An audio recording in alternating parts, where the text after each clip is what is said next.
Assalamualaikum warahmatullahi wabarakatuh. Salam sejahtera untuk kita semua.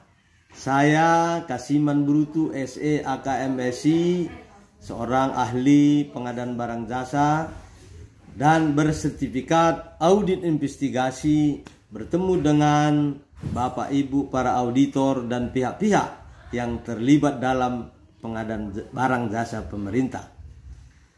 Menyikapi akhir-akhir ini banyak sanggahan dari peserta tender tentang keputusan Pokja pengadaan barang jasa untuk menggugurkan penawar terendah dengan alasan tidak menyampaikan sebuah dokumen pada penawaran. Dari perspektif penyedia, itu hanya kuncian agar penyedia arahan bisa dikawal untuk menang. Itulah tuduhan dari para penyedia yang digugurkan tersebut. Dari perspektif Pokja pengadaan barang jasa, mereka beralasan dokumen tersebut penting sebagai wujud kemampuan penyedia untuk melaksanakan pekerjaan yang berkualitas. Kita sebagai auditor yang melaksanakan penugasan audit investigasi tersebut harus bisa dengan cerdas menemukan bukti-bukti audit yang relevan, sehingga dapat disimpulkan apakah proses pemilihan pengadaan barang jasa telah sesuai atau ada rekayasa untuk memenangkan penyedia tertentu.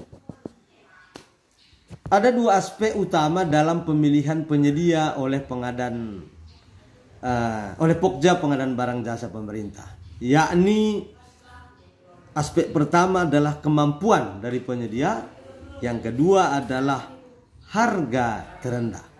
Jadi pemilihan penyedia itu adalah kompetisi kemampuan untuk menghasilkan barang jasa berkualitas dengan harga yang rendah. Untuk itu dibutuhkan kemampuan profesional sebagai ahli pengadaan barang jasa untuk meramu kedua aspek tersebut.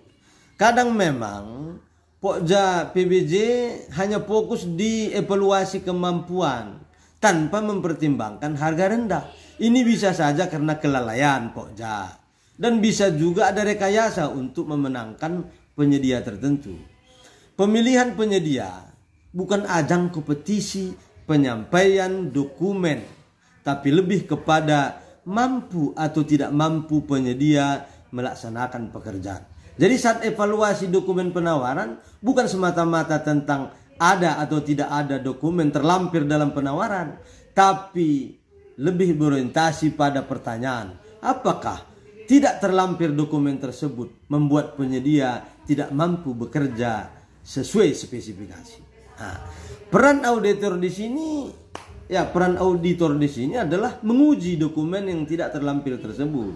Misalnya, Pokja menggugurkan peserta penawar terendah karena tidak melampirkan bukti kepemilikan peralatan AMP dari pemberi sewa.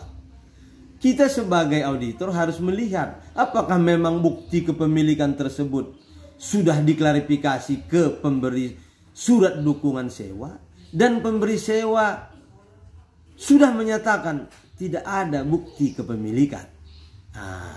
Oleh karena itu, ini bukan kompetisi penyampaian dokumen semata, maka faktor selisih penawaran yang material, misalnya sampai 5 miliar atau 1 miliar saja pun, menjadi acuan Pokja untuk melakukan klarifikasi ke pemberi surat dukungan. Tanpa klarifikasi langsung digugurkan, maka ada indikasi Pokja hanya mencari-cari kesalahan, dan seorang auditor harus bisa membuktikan karena setiap dokumen yang diminta ada relevansinya dengan kemampuan dan harga yang rendah tersebut. Pokja jangan terjebak pada ada atau tidak sebuah dokumen, tapi apakah dokumen tersebut berpengaruh terhadap kemampuan penyedia barang dan jasa. Demikian, salam pengadaan. Assalamualaikum warahmatullahi wabarakatuh.